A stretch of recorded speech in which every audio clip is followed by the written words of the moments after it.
All right, so I think I'm on YouTube right now. I'm not actually sure. I'm trying out the new Stream. What is it? StreamYard software, and I have no idea what's going on. So,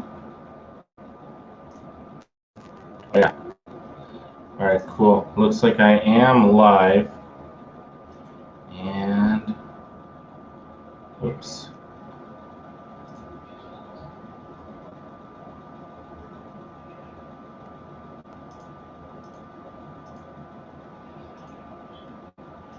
I'm really just learning the software right now. So, who is...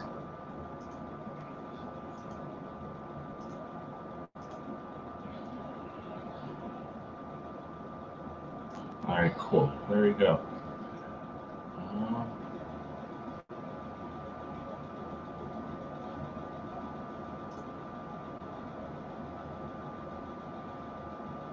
So, let's see if I can... Hey, how's it going, Yasmin? Long time no see. It's been a while since I've done the, basically a, what do you call this thing? A live stream. I've just been super busy with work. But I went out and I got a webcam.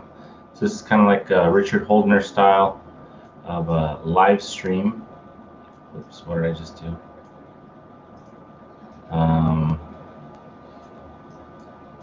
So it's always fun to do these.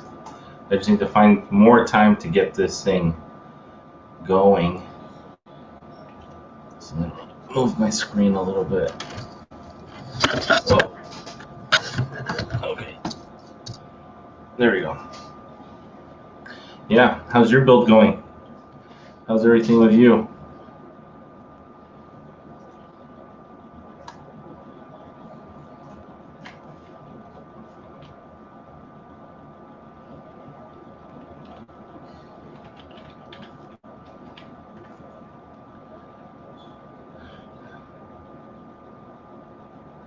Let's see, I'm trying to figure out a way. So let me, all right, share, cool, been busy. 2, soccer mom. Nova on hold for a moment. Oh man, the Nova. Let me see.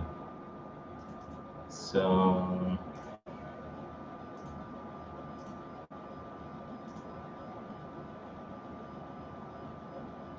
all right, I think,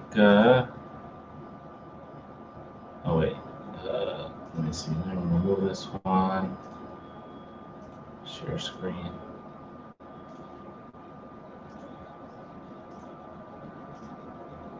There we go. There we go. Okay. So I don't know how clearly you guys can see this. Let's see, probably less me and more of that.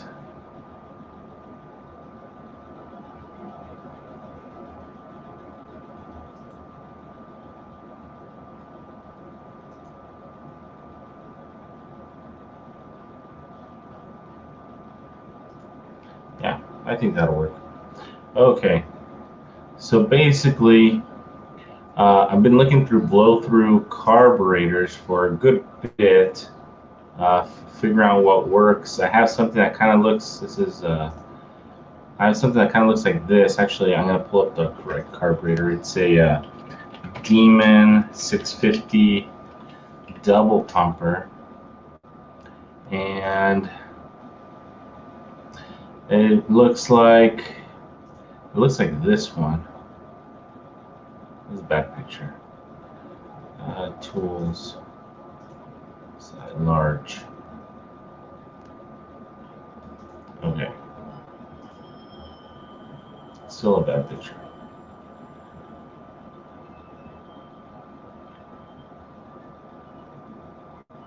So this one's a Mighty Demon, a 650, an old school. Well, mine's a Barry Grant, but it's essentially the same thing. So this one, yeah, this is actually the exact same thing. Only mine's a Barry Grant, and this one right here is a Holley one, so it's the same thing. It's a double pumper, so it doesn't have the vacuum secondary pod. It's got no choke horn in the front, and it has 4-corner down leg boosters. Probably the biggest difference between this one and the carburetor I already have is the fact that I've got the boosters are screw-in type boosters, so you slip the booster in, and on the other side it's threaded, so you could actually go through and change them out with different sizes. But I don't know how well they work with E85, so I'm going to be going E85 on the turbo build. I've never built a turbo build, so I am going to be learning a lot of stuff. Everything else is going to stay more or less the same. The adjustable bleeds are the same, the boosters are the same, and it is a 650, so it's got the 650 to 800 base plate, and then it's got the smaller Venturis. And if I find out it's limiting too much power, then I'm going to have to switch over to a 750 main body. But everything else is going to stay the same. Front and rear metering blocks, and then it's a dual feed float bowl. But I'm probably going to have to change the adapters on the float bowls just so I can run like dash 10, I believe is the recommended size, dash 10 fuel feed for E85. And then that is on the carburetor side. The manifold I'm going to be running, it's a Holley.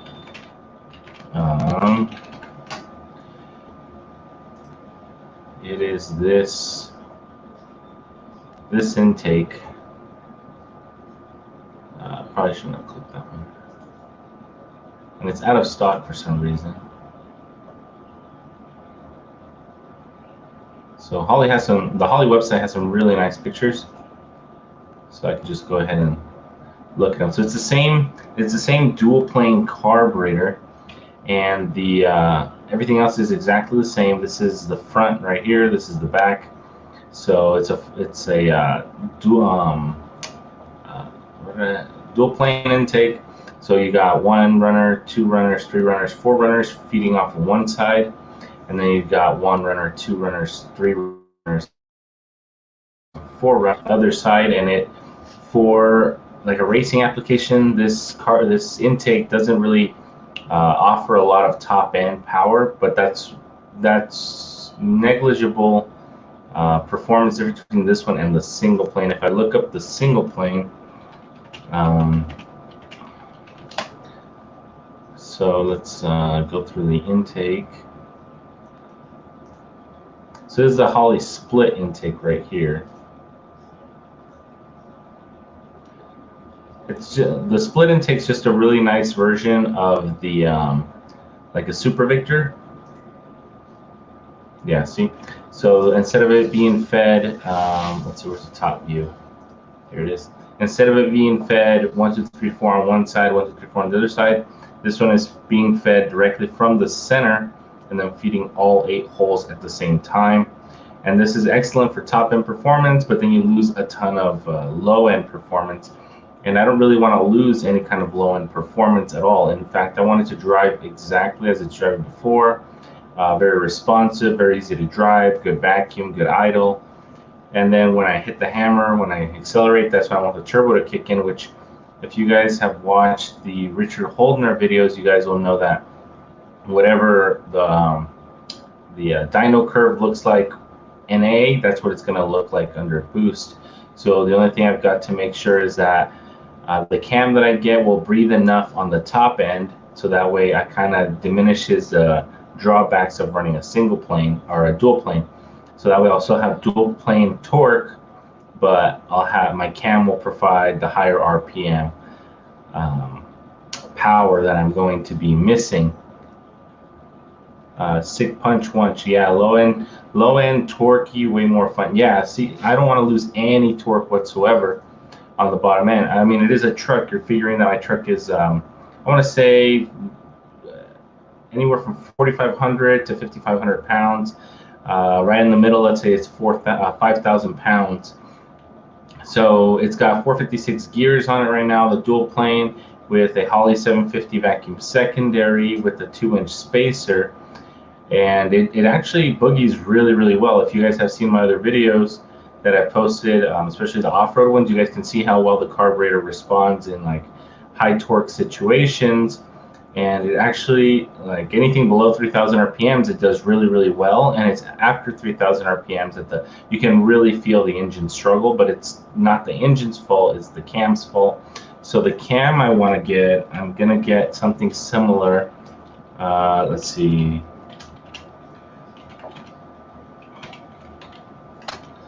It'll be on, it's a BTR cam.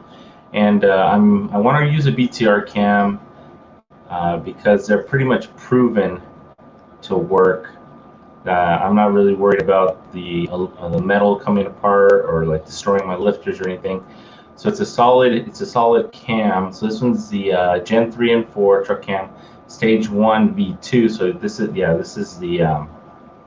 the cam that I plan to use. It's either that one or the Stage 2. And let's see. So here is an example dyno graph, and it might have even been done by this was done in-house by Brian Tooley Racing. So this is what I'm talking about. If you're base it off, this is probably using the, let's see, stock with headers. So it's using the stock intake. So basically on a carbureted application on an LS, the bottom is more or less the same, and then it kind of tapers off, probably even lower, probably like around here on the horsepower range, and probably even a little bit lower on the torque. So with this cam, it won't lose that much vacuum on the low end, but because of the added lift, it'll actually be able to breathe a little bit higher. So my rev limit, I have it set to 55 right now, which is right where it starts to taper off. I'm probably going to have it set to 55 or 6,500, and then move on a little bit later. Sick Punch, late to chat. Is this a small block Chevy? Yeah, this is an LS, but you can do this with basically either an LS or a small block Chevy. It's essentially the same thing. If you get there's some really good heads out there, affordable heads for small block Chevys, and you're basically making LS performance. And sometimes it's even cheaper because you already have your distributor set up, you already have an intake, and you can get those super cheap online. And then you can even get cams. You can go with the later the Vortec blocks that have roller lifters. Those are really good, and you can make the same power, and you'll have a 5.7 ready to go. So LSs are really good because they're out of the box, good to go, aluminum heads. But like, you shouldn't discount like a Vortec 350, which is a really, really good motor. A Magnum 5.2 and 5.9, they're okay, but they're a little bit more finicky, especially with the heads, and they seem to have problems, and the bottom end isn't as strong. And then you've got the Roller 302s and Roller 351s. Those are really good motors as well. I actually like the Fords because they have their head shapes are very similar to the LSs. I just don't like the fact that their intake manifold looks so weird. How it has the thermostat housing pointed forward instead of pointed up. That always seemed to bother me. But for my setup, this is going to be, it's either going to be the Stage 1 V2 or it will be the Stage 2 V2. So let me see if I can find the Stage 2 V2. Let's see. So it'll be camshafts, lifter push rods, and then it'll be camshafts. And then it'll be the Stage 1 V2, Stage 2 V2. They're the same price. And actually the lift is the same too. It's just the duration that changes a little bit. So this one, it gets a little bit more power on the top end. Actually, I should probably have these back to back. So let me actually set up a second tab. Okay. All right. So this is a Stage 1 V2.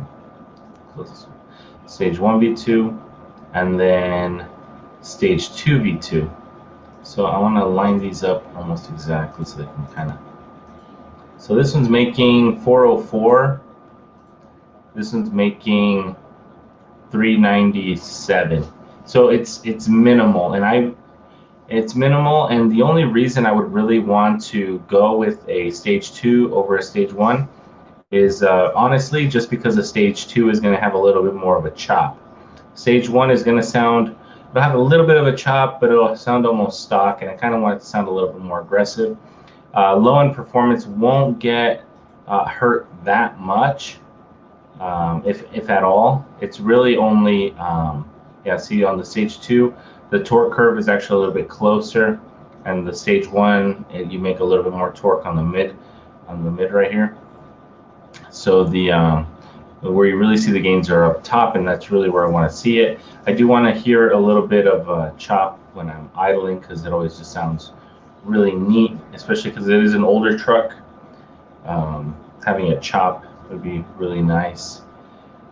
So that's the cam I want to use, and I'm gonna probably go with a different set of lifters, either a stock replacement, but I've seen that people are using LS7 lifters, which I have no idea why, and I'm assuming people are using the push rods that accompany those lifters, but I still don't understand why. The driveway engineer is just using the stock everything basically. Basically stock everything except for the cam. He said he was going to have, at first he said he was going to get a cam reground for his setup, and then he said it wasn't in the budget, so he's just going to get an off-the-shelf. I think he's just going to go with a sloppy stage 2. Let's actually check out the specs. This is the V2, the stage 2 V2. Yeah, so this is a stage 2 V2. If we go with the specs, where is the specs? It used to have the specs on here. Oh, did they take off the specs? Yeah, I think they took off the specifications. Yeah, it used to have all the specs right here, and I was able to look at them, but they might have taken them off. Oh yeah, see, so on the stage 1, the specs are still here. So it's a 553 lift, 206, 212 duration with a 112 LSA. And I believe the stage 2 was like a 218, 222. So it was a little bit more radical, but not that much more. It was still very reasonable. But I don't know. I might either stay with the stage 1 V2 or stage 2 V2. I don't know which one. And then for the heads, I'm just going to go stock 706 heads, and I'm probably going to do a little bit of porting on the heads. But I'm probably going to do that myself, because this whole project's just going to be absolutely crazy. Oh, before that, actually, let me jump back to the carburetor. So the carburetor, so like I said before, this is the 650 double pumper. So mods I plan to do for this is I'm actually going to be pulling out these what are they called? Oh man, completely lost my train of thought. The little vent tubes. So we got to do vent tube extensions, and we got to go. I got to pull up the card hat. So Control T. Turbo card hat. Yeah. See, so on a carbureted application. Let's see if I can zoom in on this picture so you guys can get a general idea what I'm talking about. Let's see, come on. I'm going to open a different one. Okay, so let's look at this picture. So on a carbureted application, you see that the hatch right here, this is a Sniper EFI, so this is not actually a carburetor, but it'll essentially work the same way.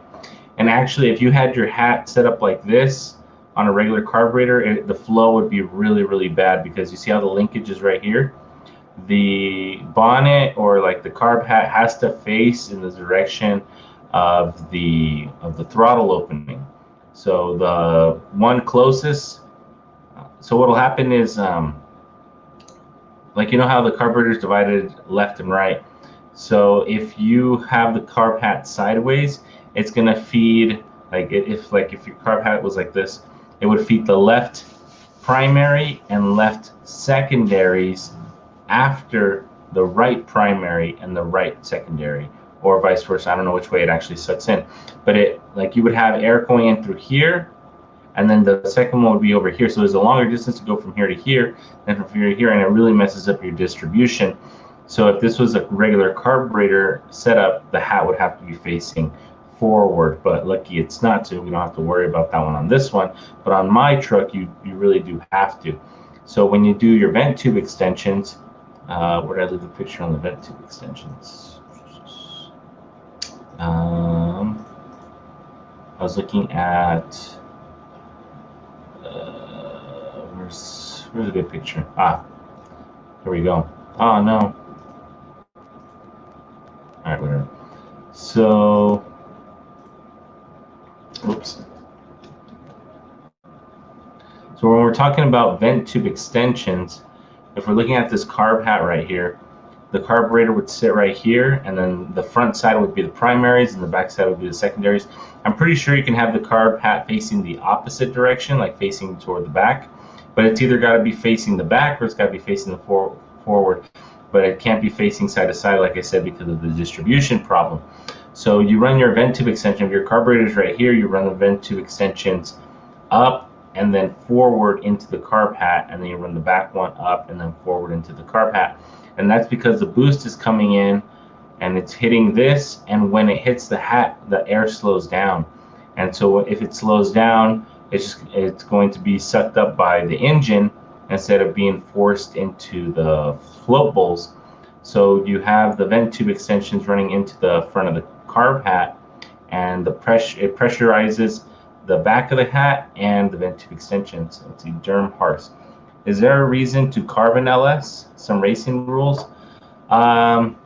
And in fact, if you pick up a junkyard LS and you buy it with everything, coils, harness, computer, intake manifold, injectors, fuel rail, like you buy it complete like I did, there's absolutely no reason. There's no reason you'd want to go carbureted. The only reason, and I'm probably going to go through this in like another video in the future, and it's really like the ace in the hole for me is that when you go carbureted on a turbo application,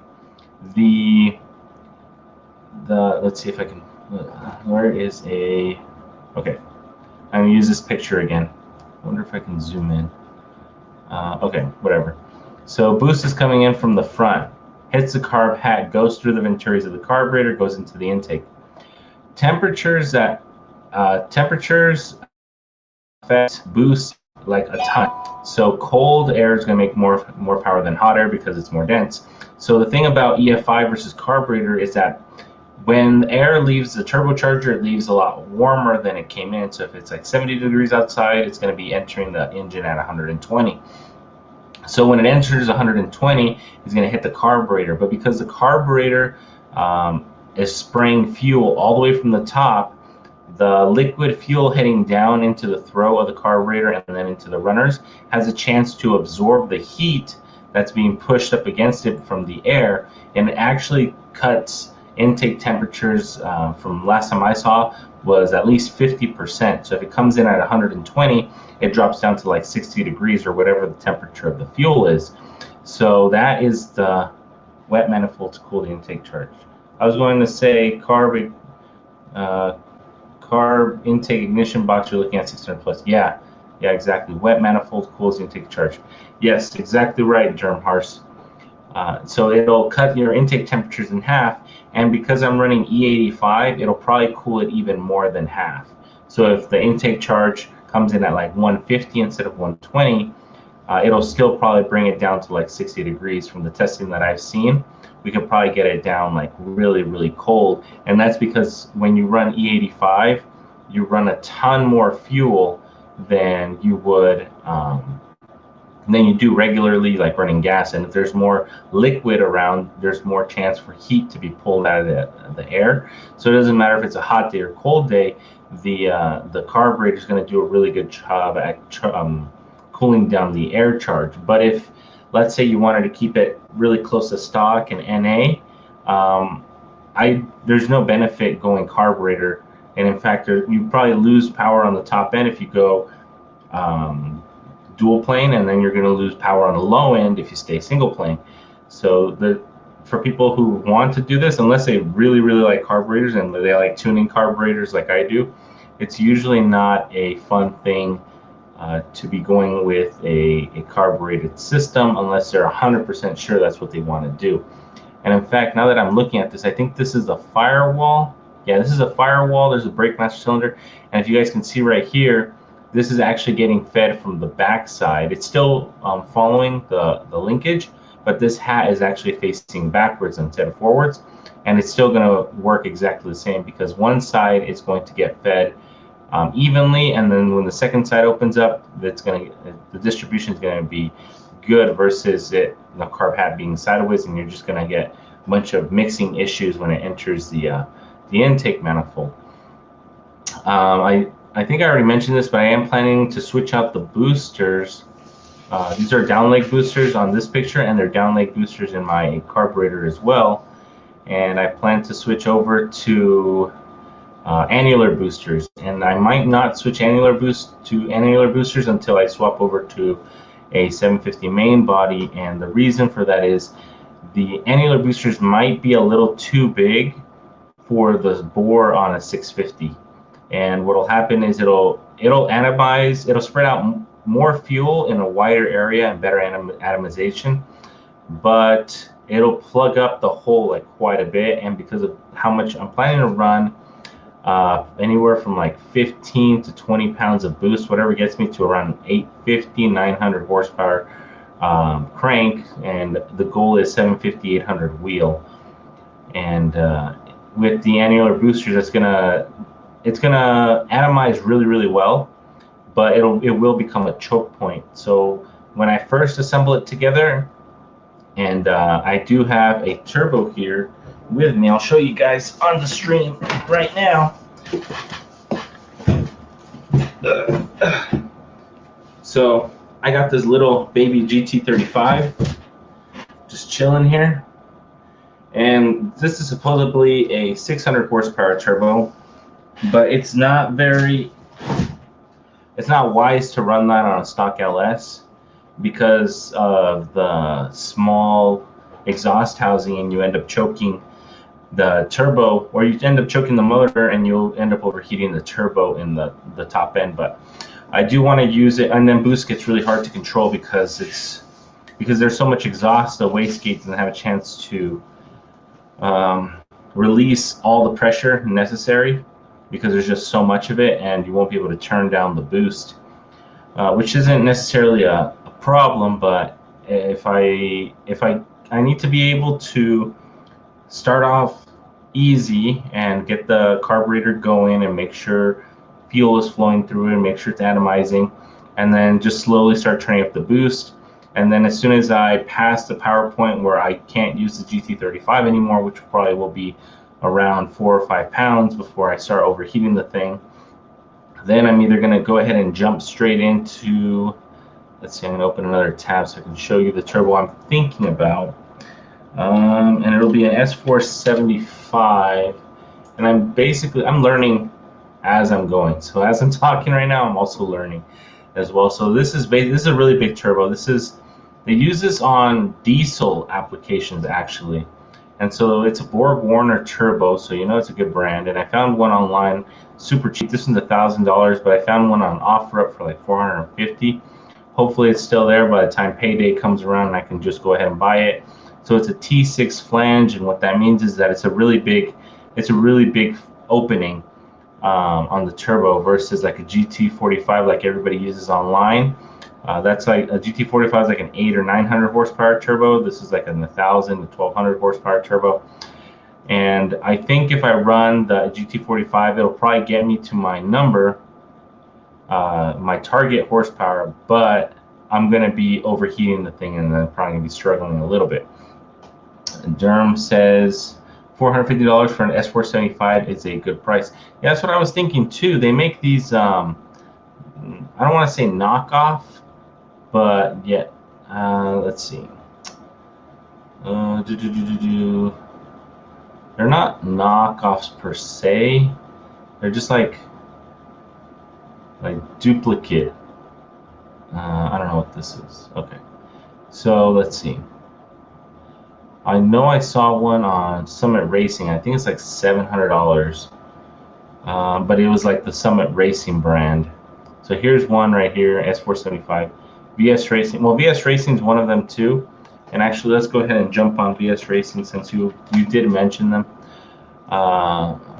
Whoops. Does VS Racing have their own website, or is it Turbo for Less? It might be their own. It might be Turbo for Less. Will be closed. Oh yeah, Turbo for Less is a website.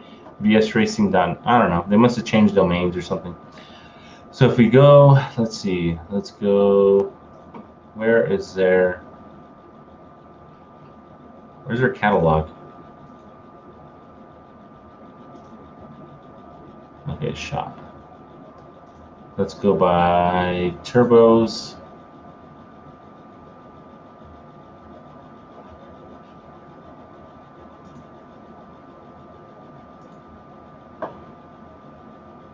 Trick turbo?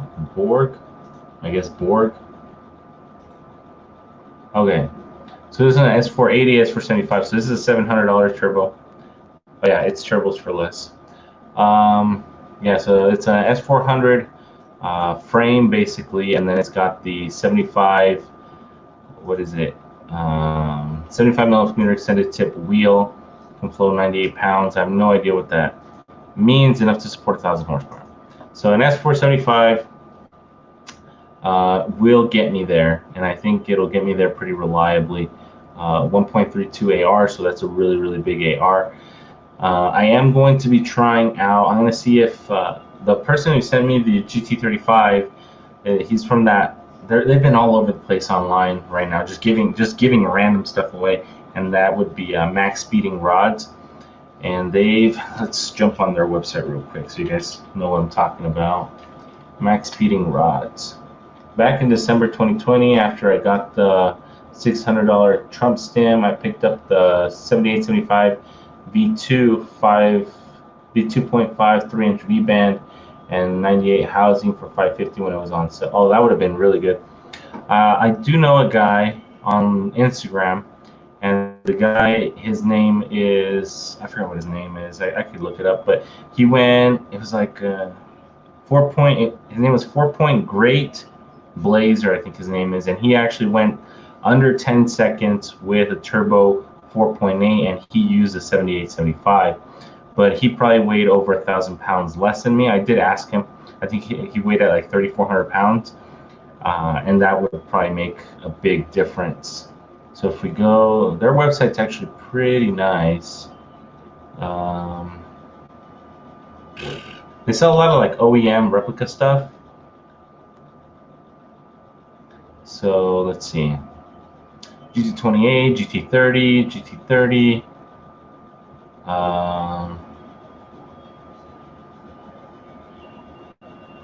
Let me look by keyword GT45.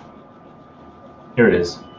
So they have V-band turbocharger, and then this is just a turbocharger. I think this is a turbocharger with the kit and everything, with all the feed lines and everything. So I might go with this one. After I'm done with the GT35, I'm going to go ahead and see if I can get myself the GT45. And this one says 600 plus. I know they can make it to 800 horsepower. And a lot of people do seem to run it. I guess if you take care of them and use a decent oil, they should last. Let's see, show more on the specs. So the inducer's 69, the exducer's 98, 0.66 AR, so it is kind of small. 78 trim. So it's the 69 inducer on the compressor, and then it's 77 on the exducer on the exhaust. Low end torque is impressive. Low end torque is what makes cars fun to drive. A car with no torque on the bottom end is just horrible to drive around. Number one reason oil turbos fail is oil contamination. Exactly, and I tend to run, even on NA cars, I run diesel oil. I don't know if I've ever mentioned this before. I run 1540, like the Delos stuff. Sometimes Delos, sometimes Rotella, depending on what's on sale. It's cheaper than regular oil, and it's still like really good oil. It's designed for engines 17-to-1 compression, 18-to-1, 19, 20, 21-to-1 compression, it's really thick, but because I tow a lot and because so when you run a carburetor, especially if you run it like a lot, you daily drive it, you tend to run it a little bit more on the rich side to get more consistent performance. And when you do that, you end up not flooding, but you end up contaminating the oil with fuel, and it thins it out a little bit. So when I run the 1540, I'm expecting the excess fuel to run down and contaminate the oil and thin it out a little bit. I'm not hoping for it, but it does end up happening. I've ran 1540 oil on the 2.4, the 22RE, the 3VZE, 5VZ, all Toyota engines. I've run it obviously on the 5.9 diesels. I've also run it on 5.7, the Vortec 350 that I had, the 5.3 that I'm running right now. That's also running 1540 oil. The let's see what else I think I had a Honda. That one I would do like half and half. It's like half 530, half, just because it was cheap. Half 30, 1540, half 530, and the other half 1540. I mean, they don't die. I've never had any engine blow up on me because of oil. I've had them blow up for other reasons, but not because of oil. It was always something had to do with the tune. But that was back when I used to play around with Hondas. Now we're in the V8 world, LS world. And I do like it here a little bit more than the Honda world. It's a little bit more solo, but it does work out a little bit. So I am planning on getting this GT45, but this is a T4. So when I build my exhaust, I am going to build it with, I'm going to see, I don't know yet. I'm either going to go with a divided, because here's the thing, the S475 has like that divider in the middle. Let's see if I still have the picture of the S475. If not, I'll just pull it up right now. S475. So the S475s have this divider right here. To basically, it splits the exhaust housing in half, and it promotes response. And so when it's like this, you can actually divide your left bank and your right bank, so that way each bank fills one side of the exhaust housing and it doesn't interfere.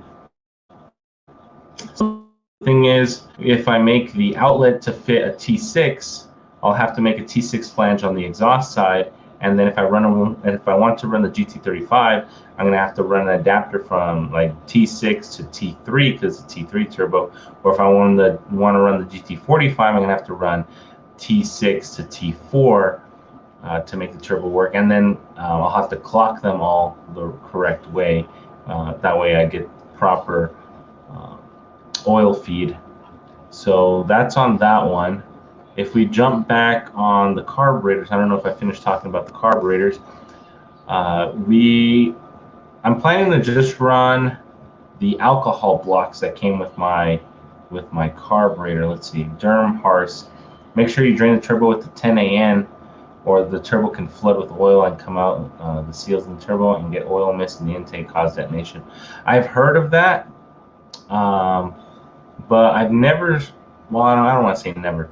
The oil feeds that or the drain backs that I've seen have been fairly small. I want to say in the -6 size to feed it back into the oil pan. But I mean, I do agree with you. I would just have to make sure I plumb it all the right way, make sure I don't blow anything up. Where's that picture that I had of the? Was it this one? Maybe it was this one. So actually, let's go and look up the metering blocks.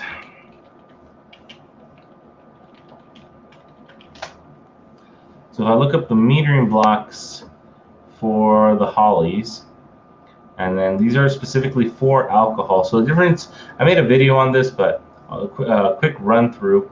Alcohol metering blocks have bigger passages.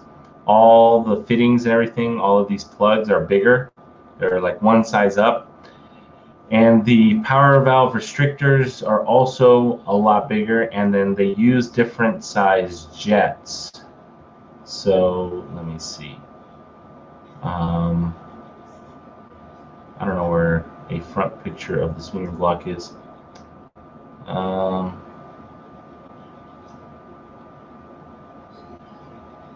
I don't know. I don't know where a good picture of the metering block is. But basically, if you go on AED website, AED is a really good brand. They sell a lot of good stuff for carburetors, and their metering blocks are no exception. Okay, so I believe this one uses the standard size thread pattern for the jets, but E85 takes about 30% more volume than gas in order to produce the same amount of burn, the same amount of power. So if we're running, let's say, 100 jets, I mean, very rare will anybody have to run 100 jets on a regular gas application. But let's say we're running 100 jets. If you want to switch over to E85, you're going to have to run 130 jets to compensate. And that's just a rule of thumb. Actual tuning obviously will have to be done with like a wideband if you want to get it correct. And you just want, I mean, you can run E85 super rich on a carburetor. I've seen it as low as like 8-to-1, whereas like a regular engine, as soon as it drops down to like 10-to-1, you start getting misfires. It doesn't want to run. You start losing power. I guess E85 is easier to light and the burn's a lot quicker. So even if you're down to like 8-to-1, it still should be a pretty safe margin. But getting to 8-to-1 on standard gasoline metering block is going to be a little bit more difficult, but it has been done. And there are tutorials online about modifying your metering blocks to get it to work. But I mean, I do have a lot of metering blocks I can try, and I probably will, but I'll probably do that with the GT35 first because it's not going to flow that much air. And then when I get the GT45, I'm basically going to do the same thing, see if I can get the tuning down. And then when I get the S475, then I'll finally see how far I can take the metering block. And if it fails somewhere down the road, or the metering block can't supply enough power, then I'm just going to switch over to one of my aftermarket ones, which I do have the ones for the alcohol carburetor, and then I have a lot of stock ones. So it just depends on what we plan to use. This particular one has a power valve block off, and I'm probably going to run dual power valves, and not just regular power valves. We're going to run boost reference power valves. So let's look up a picture of what a boost reference power valves is. Power valve.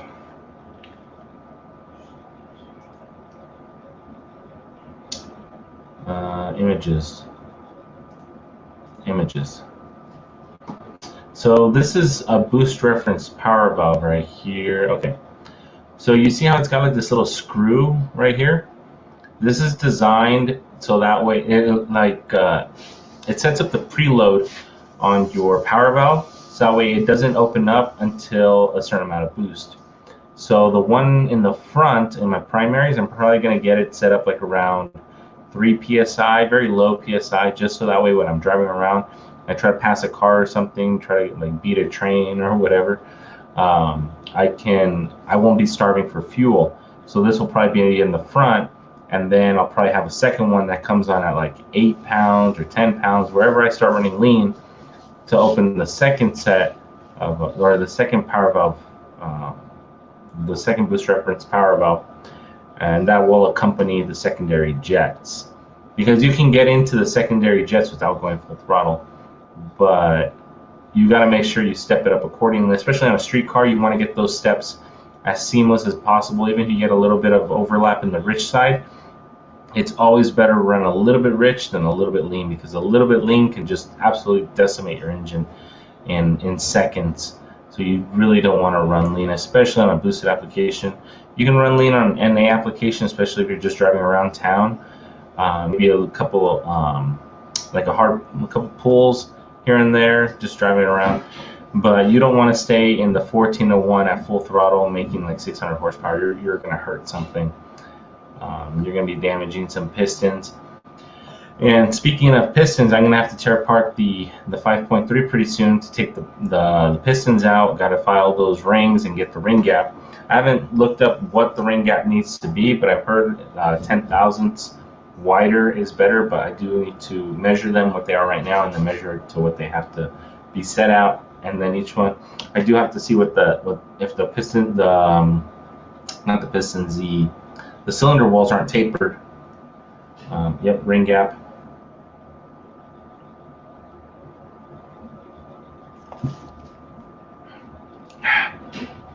All that talking really hurts my throat. It gets really dry. Yeah, so I got to set up that ring gap. So the issue with the ring gap, especially on a street car, I mean, only on a street car, you don't really have an issue with ring gap in higher horsepower application. Molly says like 60 thousandths per inch of bore. I think that's a little on the high side. I don't think it's that much. Maybe that's before it's compressed. I'm not sure, because I think the stock LS, it's like 17 thousandths, and 10 over that would be like 25 or 30. So the thing about ring gap is, the more ring gap you have, the safer it is for boost. But the drawback of ring gap is that if you have too much of it or enough for a turbo application, when you're just driving around town, you're going to get a little bit of blow by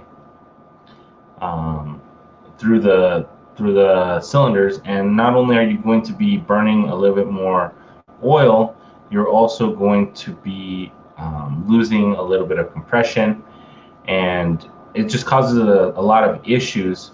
But if you're running a good amount of heat in your engine all the time, that gap will close up. So like if you're always on like 3 pounds and you have, I don't know, you added just enough to make sure your rings close up to like a normal amount, you're not going to be burning any kind of oil because the rings expand because of heat. If you have, let's say, a 45 thousandths gap and it only closes down to 35 and the spec is 20, then even if you're on boost and even if you're overheating the pistons and the rings a little bit, you're still going to get a little bit of blow by. You're going to get a lot of crankcase. Yeah, exactly like Derm said, you're going to get a lot of crankcase pressure. You're going to be leaking oil. You're going to blow out your front main, your rear main. All your seals are going to have issues, and you really don't want to go overboard on that ring gap. You need just enough so that way you don't break your pistons at high RPM under boost. Derm Horse says, or maybe it's 6,000. I think it's 6 thousandths per inch. So let me pull up a calculator. I don't know if oh, you guys can't see the calculator because it only sees the webcam thing only sees the well, let's see. I think Google Chrome, yeah, see, look. So Chrome has a calculator we can use. So if it's 0.006, so 6 thousandths times, I think it's like a 3.75. I think it might be more than that. So that's a 22 thousandths gap. And that would make sense.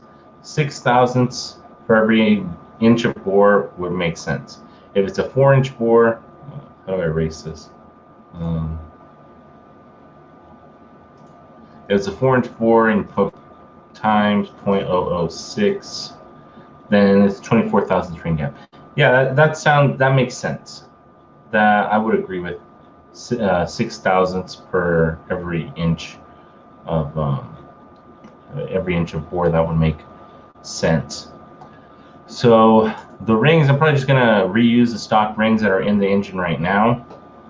I don't see any kind of issues. I'm probably gonna take apart the 5.3 that's in my truck right now, but that 5.3 is just running like really, really good. I'd hate to tear apart like a really good engine, so I might have to go and buy a junkyard engine and just grab a random engine from the junkyard and just work on that, so I don't ruin a perfectly running 5.3. Or you can use Total Seal gapless rings. I've heard of them, but I don't think I've ever seen what they look like. Let's see, Total Seal. They're probably really expensive too, a couple $100 at least. Let's see. Oh, that's interesting. So it's got a machined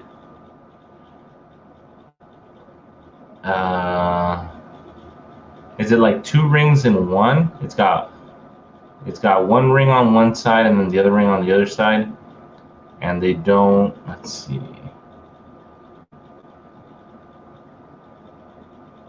I want to play the video. Oh, you can ask them for a ring. You can have them send you a free a ring, I guess, for you to look at. I'd like some more pictures of these. Let's see. If we go back to the Google one, go back to images. Okay, so it looks like their top ring is just a standard ring, and then their bottom ring has the total seal. But it looks like the oil control ring also has that technology. I'd have to look into it. I have to look into the design. It looks kind of weird. I'm sure people use it. Oh, look, they're here in Phoenix, Arizona, so they're really close by. It says they're $96, $97. That's not much more than a regular set of rings.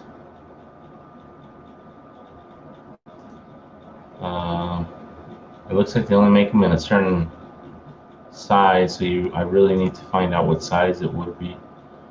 I'll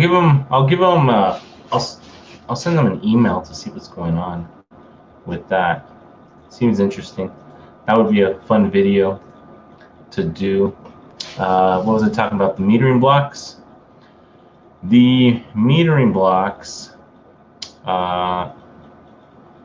So the alcohol. Let's see. No, well, this is alcohol. Let's see. Berry Grant.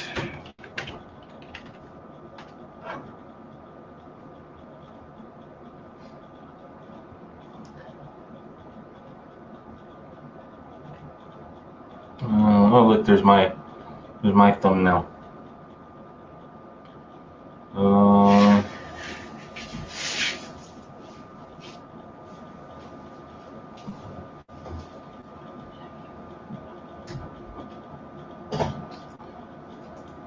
It's been over 10 years since Berry Grant went out of business, and so there's very little information, if anything, about their carburetor. I have to make a video to just put out there what I know. Look, my videos here again. Yeah, I guess there's no info on it. I just have to. I don't know if I'm gonna be able to find the larger jets. Oh, here's one. Let's see if I can zoom in on this picture so you guys can see what I'm talking about. Okay, well, this is a really bad picture. So you guys see how big these jet holes are? They're much bigger than some of the standard jet sizes out there. So this one's a King Demon, I guess, alcohol 3-circuit metering block, Berry Grant. So these are probably the same metering blocks I have right now. These are rated for alcohol. They're rated for a lot of fuel flow, but I don't have any of these jets. I have plenty of the other size jets, standard size jets, which is probably why I'll have to run a standard metering block first, and if I can't get it done with the standard metering block, I'm going to have to upgrade to the alcohol one, but then I'm going to have to find the correct set of jets for it too. Blocks come with screw-in bleeds. You can drill to size. Yeah, so I guess these guys are the only people that have this metering block available, because I haven't been able to find it anywhere else. I'm gonna turn off the sound on my phone because it's just crying way too much.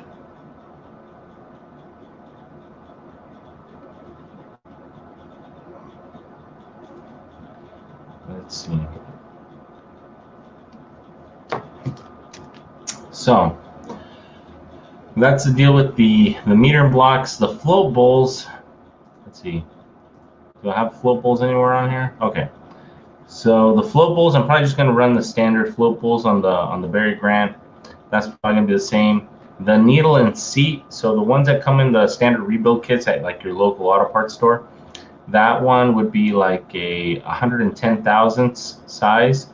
And the ones that you should run for E85, I've been told, have been like 130.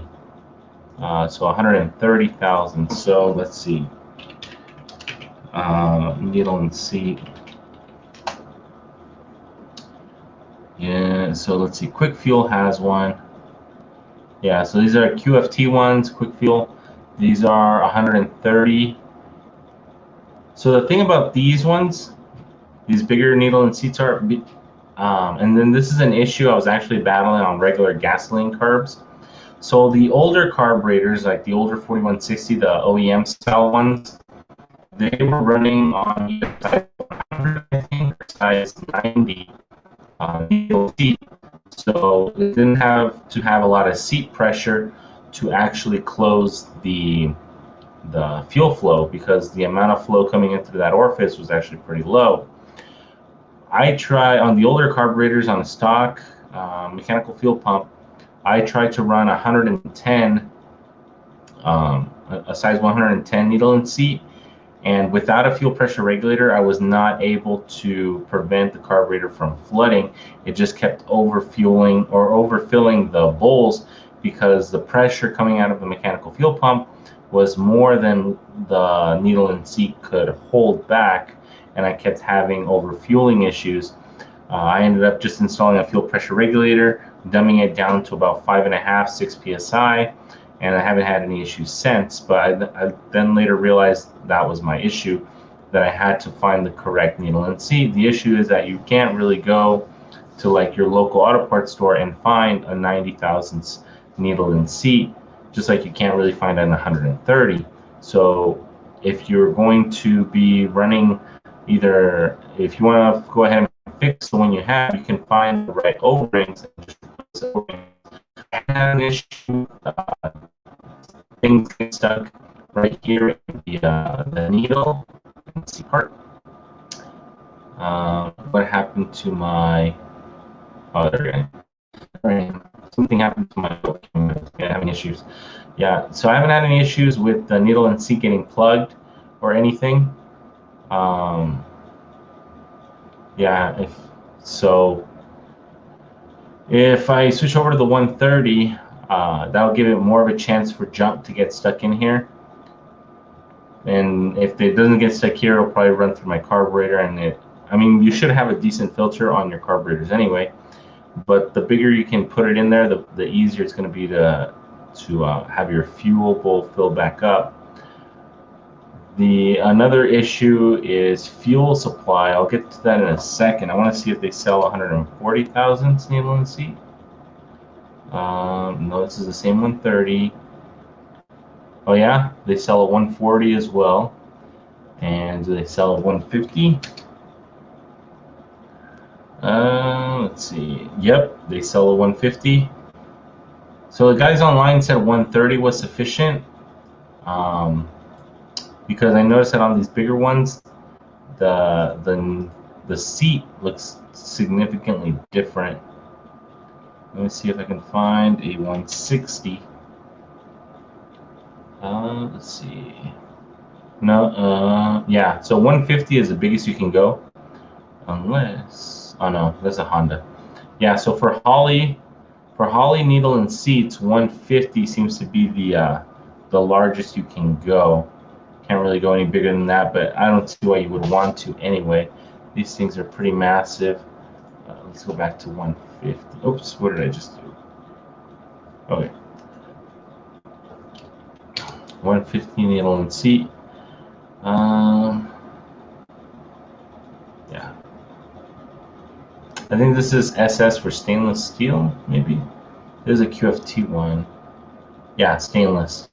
The stainless right here. So what's being measured on the different seat sizes, or the different sizes on the needle and seats, it's this window right here, that's one, and then the hole right here on the bottom, that's two.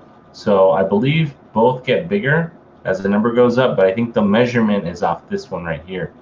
And you could only go so big before you start ruining the integrity of the actual needle and seat. So this is where we're looking at right here now, and a standard 100 or a 110 is going to be significantly smaller. And you see that this thing on the regular needle, it's like more pointy, and on this This bigger one is a little bit more round, and I think that the purpose for that is so it has more of a wider area to help stop fuel flow, because it's probably going to have a little bit more of an issue trying to stop 150 than it will 110. And also when we go up in because of E85, we're going to have to go up in volume, so we're probably going to have a -10 feed and like a -8 return, and then that's going to go into a fuel pressure regulator, boost reference fuel pressure regulator. And I'm probably going to start off at 6 psi, and so the ones for boost, the fuel pressure regulators for the carburetors, they have to be boost reference. So for every, I guess the standard is every pound of boost, you have to increase fuel pressure by 1. So I'm going to go ahead and jump on Aeromotive, because I think misspelled it. I think that's the fuel pressure regulator I'm going to go with. I have an Aeromotive right now, fuel pressure regulator, but I'm going to have to upgrade pretty soon. So fuel pressure regulators, we'll talk about the fuel pump in a second, because these kind of go hand in hand. Depending on what kind of fuel pump, like electronic fuel pump, you go with, you're going to have to change up the type of fuel pressure regulator you have to go with. So the one on my carburetor right now kind of looks like this one, except mine looks a little bit different. There's a lot of them here. Okay, so if we go fuel injected, there's one carbureted, here's another one, and the service kits. So we're going to go carbureted.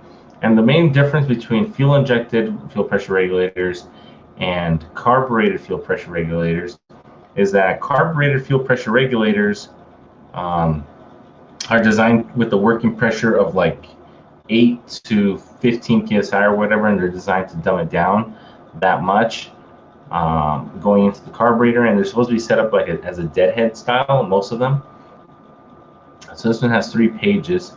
This one looks like it's got a vacuum port, so that might be either vacuum reference or boost reference. That one does 2. That one does 2, and then that one does 2. This is an A1000, A2000.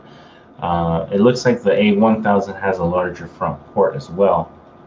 Where did you buy your property? How much? 7th from Dasun. I got my property up in the high desert close to Hesperia, California. It was kind of expensive at the time. It was like close to 300, not 300. It was like 280, and that was 2.5 acres. This is the one that I have right here. My property is 2.5 acres, and then it was like a 3-bedroom house, and I kind of needed it so I can have all the land for all my cars. Can't have too many cars, but so in order to fix that, I got more property. Anyway, so this is a pressure regulator that I have right now. So I have a carburetor capable fuel pump right now, but this one's actually a deadhead style. And because I didn't realize that, I was actually putting too much pressure up against the fuel pump, because the fuel pump is a 15 psi pump. How much upgrade did you have to immediately do? Upgrades for the property that I bought? None. None that were necessary. I've done stuff just for fun, like fixing the barn in the back. I'm trying to get a lift up pretty soon, pouring concrete, just so I have somewhere to work. I have poured several yards of concrete in the back already, and I've done that. I had to do that by hand, so nobody really helped me. Not too many people helped me. On that one, didn't have like a big truck. I mixed it all by hand and poured it all myself, finished it myself. It didn't come out beautiful, but it did okay. Inside the house, we didn't. We had AC installed, because a lot of these desert houses only come with swamp coolers, and so we financed the AC system, and we had that installed recently. And now my house, it's 103 degrees outside right now, and the house is a cool 75. So I'm pretty happy with the way it is right now. So yeah, not a lot of upgrades I had to do. It was kind of ready to go. And not to go off tangent too much, but when you go apply for an FHA loan in California, you can't get like a fixer-upper and stuff. You have to get like a ready-to-go house. Thank you very much for your videos. They're very informative and great watch. Oh, you're welcome. 7th from the soon. I'm just gonna call you 7th. So anyway, jumping back to the fuel pressure regulator. So the one that I got was a deadhead style, and I had to actually convert it to a bypass style. So if I load it up right here, so the bottom is the inlet. Actually, this picture. So the bottom is the inlet, the feed from the carburetor. Oh, actually, let's not zoom in. Okay. The fuel. I'm the 7th planet. Call me that. Sounds good, man. I'm still gonna call you 7th. So this is the inlet right here, and this is a -6. This is where the fuel pressure comes in from, and then you've got 2 side ports. The thing about the side ports is that they're supposed to be designed so that each side feeds one side of the carburetor. So one side feeds the primary, one side feeds the secondary. And the problem with that is that I didn't need that much fuel flow, especially at the power level that I'm at right now. My fuel pump was more than capable of supplying the power that I need. But so what I ended up doing, I had one side feed I had one side feed both sides of the carburetor, and the other side of the fuel pressure regulator, the other outlet, I had to go back to the tank, and then I had to run a restrictor on the back of on the return side, and then that's how I was able to regulate the pressure low enough so that this deadhead could do its job. And that way I have a bypass style system. It's a little bit more complicated than it needs to be. I should have just bought the correct regulator in the beginning, but I didn't know. I should have just called. I've called Aeromotive before for advice, and it's just a much easier to go and call them, and they can tell you exactly what you need to buy. Any projects working on that I'm planning on selling?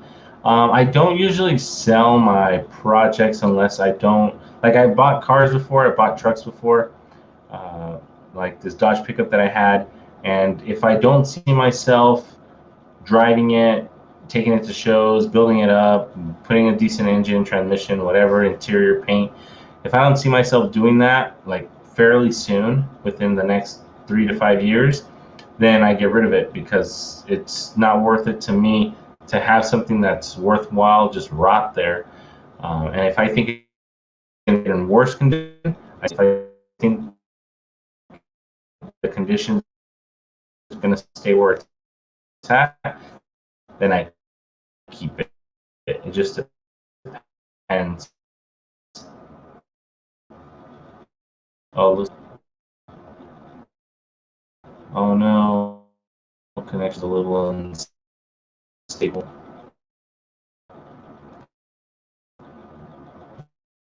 Um,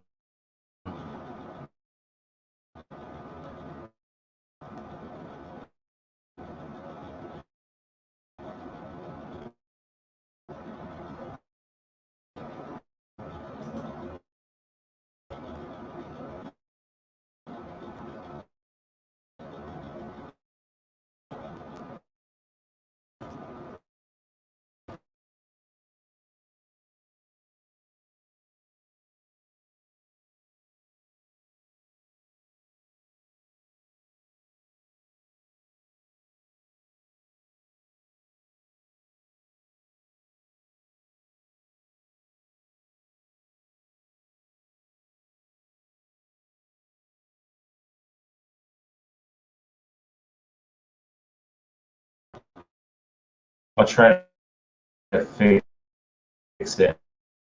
I don't know what's going on with that connection. My connections are pretty spotty out here. Um, yeah, see, look, I'm losing connection again.